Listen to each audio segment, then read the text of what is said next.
Hi, Rebecca Stevens from Workbrighter here. A friend of mine was asking me recently whether I really thought the psychometrics I used actually worked.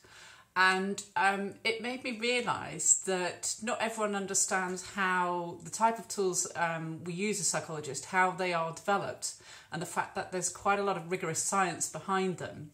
So I was just sharing with her my insights around that as to why her more unstructured interview approach may not be as predictive as something that's been developed in a more scientific way.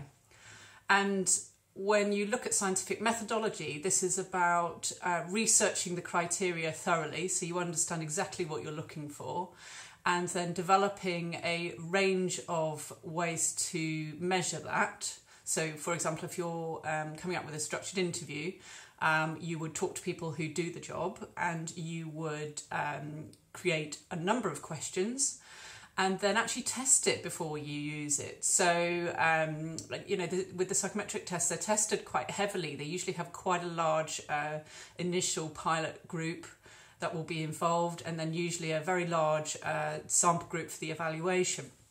So, in the case of my friend's structured interview, I was suggesting that not only did she speak to people who already did the job, or did a job similar, so she could get really specific in her interview questions, but then test out those questions, try them with people who could be in the potential candidate group, but obviously out of the predictive nature of recruitment, and really kind of get that a bit more specific.